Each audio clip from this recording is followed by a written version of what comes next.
biasa saja sebetulnya Mas, tidak ada yang spesifik atau sangat serius kita lakukan. Kalau kita salah mengelola, itu bakal menjadi bonus. Sebenarnya berharap bahwa Wakil Presiden Republik Indonesia Gibran itu kan juga mampu menyampaikan narasi dan gagasan-gagasan besarnya terkait dengan situasi politik kebangsaan.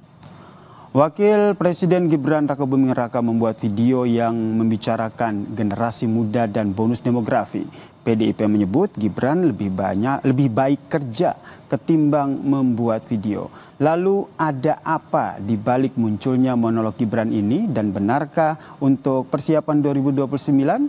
Kami membahasnya bersama dengan juru bicara PDIP, Mas Seno Bagaskoro, kemudian ada Sekjen Partai Golkar, Pak Sarmuji, dan juga Direktur Eksekutif Parameter Politik Indonesia, Mas Adi Prayitno. Selamat sore semuanya. Mas Yasir, Cak Sar, Mas Adi Pray.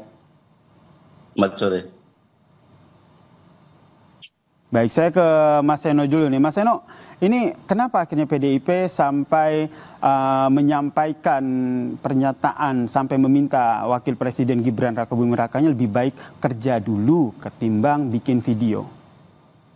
Ya biasa saja sebetulnya Mas, tidak ada yang spesifik atau sangat serius kita lakukan suatu tanggapan terkait dengan apa yang dilakukan oleh Pak Wapres Mas Gibran. Bukan apa, tetapi karena memang sebetulnya itu kan juga mengungkapkan apa yang menjadi perbincangan di tengah publik akhir-akhir ini. Betapa tidak misalnya di dalam kasus video Mas Gibran itu kan banyak sekali pembicaraan dari kawan-kawan yang juga mengkritisi dan mempertanyakan motifnya kenapa kok tiba-tiba. Nggak ada di antara kita yang menyalahkan pada saat seorang pejabat publik membicarakan pemikirannya, menyampaikan pikirannya, membuat video statement, ucapan dan sebagainya. Nggak ada siapapun yang menyalahkan itu. Tetapi menjadi aneh tanda tanya gitu ya, konteksnya apa, seperti apa. Karena kalau kita melihat akun YouTube Mas Gibran itu terakhir mengunggah video kan 9 bulan yang lalu. Lalu di antara 9 bulan itu ada kekosongan lama, vakum, tiba-tiba muncul dalam seminggu terakhir muncul 3 video yang dilakukan secara beruntun selama beberapa hari terakhir. Dan itu mengundang pertanyaan, misalnya, kenapa sih selama ini kan banyak kritik yang muncul kepada Mas Gibran? Kenapa tidak pernah sebagai bagian dari generasi muda itu bertukar pikiran dan berkomunikasi langsung dengan masyarakat dan publik yang mempertanyakan tentang kehadiran dan kinerja Wakil Presiden? Banyak tuh kampus-kampus yang bisa menjadi partner diskusi yang baik. Banyak tuh teman-teman muda yang siap untuk diskusi langsung dengan Pak Wapres gitu. Apalagi di berbagai situasi akhir-akhir ini kan ada yang mengkritik Indonesia gelap, ada yang mengkritik peringatan darurat, ada yang mengkritik macam-macam. Diskursus di tengah publik itu banyak sekali. Lalu kenapa pada saat interval waktu itu tidak ada sama sekali keterangan dari Wapres, tidak ada komunikasi dua arah yang terjadi, lalu tiba-tiba muncul video itu. Apalagi video yang terakhir ada yang merekam di media sosial menyampaikan misalnya loh ini kok like-nya tiba-tiba banyak sekali mendahului view-nya gitu. Nah, jadi ada berbagai hal yang menjadi titik sasaran perbincangan di tengah publik, diskursus di tengah masyarakat. Sehingga kalau kami merespon itu, misalnya ada Bang Deddy Sitorus merespon itu sebetulnya adalah bagian dari ya kita mengetahui apa yang terjadi di tengah publik dan mengamplifikasi itu. Karena sebagai seorang pengambil kebijakan tentu bukan hanya dalam konteks membentuk opini atau memanufaktur citra, tetapi memang tugasnya ganda dan multiple, termasuk merancang kebijakan dan lain sebagainya. Kalau bicara tentang AI, bagaimana misalnya strategi kita dalam merancang AI yang baik ke depan? Bicara tentang hilirisasi, bagaimana bisa memastikan konsep meritokrasi di Indonesia bebas dari nepotisme dan lain sebagainya. Itu konsepnya dari tataran policy, bukan hanya dalam pembentukan opini. Beda sekali dengan misalnya di legislatif.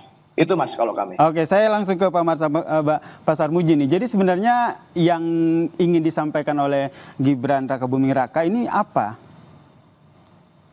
Ya, pertama secara substansi memang apa yang ingin disampaikan Mas Gibran itu sesuatu yang sangat penting ya. Misalkan tentang bonus demografi. Bonus demografi itu kalau kita salah mengelola itu bakal menjadi bonus, bisa menjadi beban, bahkan bisa menjadi bencana demografi. Karena itu apa yang dilakukan oleh Mas Gibran sebagai Wapres, menurut saya, usaha untuk memantik kesadaran kolektif masyarakat agar memperhatikan hal yang penting. Memang ini pernah beberapa kali disampaikan oleh para menteri dulu zaman Pak Jokowi. Tetapi isu ini sempat hilang dari peredaran. Karena sangat penting jangan sampai justru isu ini hilang dari peredaran, tidak mendapatkan perhatian serius, kita hanya berkutat pada hal-hal yang rutin. Sementara di hadapan kita tersaji tantangan yang sangat besar, yaitu tentang bonus demografi, komposisi demografi kita itu usia produktifnya sangat besar pada tahun 2020, mulai 2025 ini sampai 2040-an. Kalau ini tidak terkelola dengan baik, tentu saja yang rugi adalah bangsa Indonesia. Kalau ini tidak mendapatkan perhatian, tentu yang rugi adalah seluruh rakyat Indonesia. Karena itu bagus saja Mas Gibran sebagai Wapres kemudian memantik kesadaran kolektif kita bersama untuk melihat bahwa ini ada tantangan besar, ada problem besar yang harus kita atasi sama-sama. Berarti nggak tiba-tiba begitu ya Pak Sarmuji, seperti yang tadi disampaikan oleh Pak Seno, ini udah 9 bulan kemudian baru nih posting lagi, makanya ditanyakan kok ada apa ini? Kalau urusan postingnya baru sekarang mungkin karena kesibukan nggak sempat posting, ya wajar saja. Saya sendiri punya akun YouTube juga lama sekali nggak saya isi, nunggu Pak Mas Adi Prayitno barangkali ada komentar nanti saya tampilkan di situ. Ini kan momentum saja. Jadi mumpung juga isu ini sudah lama hilang dari peredaran, kalau dipantik sekarang, disosialisasikan sekarang, dikomunikasikan sekarang, ada bagusnya. Jangan sampai isu itu hilang. Oke, saya ke Mas Adi. Mas Adi melihatnya seperti apa ini? Ya saya kira dua hal, ada yang politik dan ada yang substantif. Kan memang dari dulu banyak sekali pihak-pihak yang sebenarnya berharap bahwa Wakil Presiden Republik Indonesia Gibran itu kan juga mampu menyampaikan narasi dan gagasan-gagasan besarnya terkait dengan situasi politik kebangsaan. Baik secara interaktif, mutual understanding, ataupun misalnya disampaikan secara terbuka melalui statement-statement yang sifatnya monolog. Karena memang dulu ada semacam dugaan bahwa Wapres kita, Gibran itu kan tidak bisa bicara, ataupun bicaranya itu tidak sepasif misalnya mantan-mantan para aktivis. Jadi wajar kalau kemudian di tengah tuntutan itu tiba-tiba muncul video monolog dan menyampaikan sebuah gagasan, salah satunya soal bonus demografi, muncullah perdebatan yang cukup panjang. Di berbagai kesempatan saya selalu mengatakan memang tidak mudah jadi Gibran itu, ngomong salah, tidak ngomong pun juga salah. Artinya apa? Memang sejak awal kehadiran Gibran dalam kompetisi politik di 2024 memang menimbulkan kontroversi yang cukup panjang, dimulai dari misalnya konflik politik dengan PDIP, termasuk juga terkait dengan putusan Mahkamah Konstitusi, soal syarat umur presiden dan wakil presiden. Jadi praktis setelah menang Pilpres berpasangan dengan Prabowo Subianto, hal-hal yang terkait dengan Gibran itu selalu memancing polemik dan kontroversi yang tidak berkesudahan.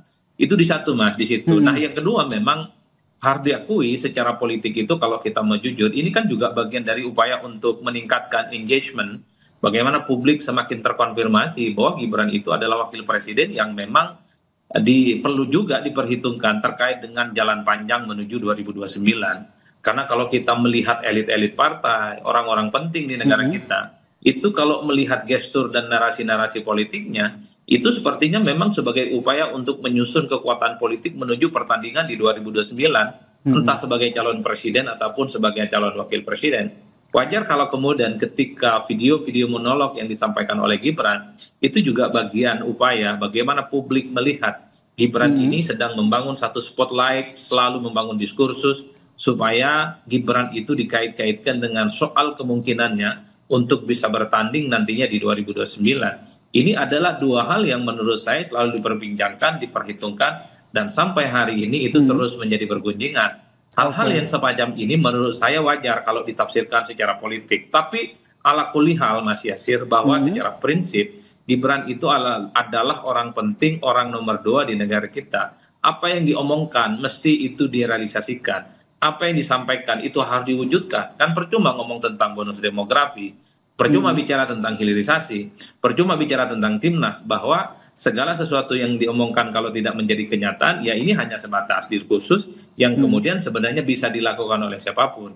Oke, Yang jadi Mas menjadi Adi, nilai pembeda dari wakil presiden itu setiap omongannya wajib hukumnya dilaksanakan. Bicara Oke, jadi tentang bonus demografi, kalau mau jujur, yang susah mendapatkan pekerjaan dan pendidikan per hari ini adalah mereka yang calon-calon bonus demografi ini, Mas. Nah, apa kira-kira kebijakan yang bisa dibuat supaya usia produktif itu tidak hampa dan tidak sulit hidupnya untuk menghadapi persoalan-persoalan di masa yang akan datang?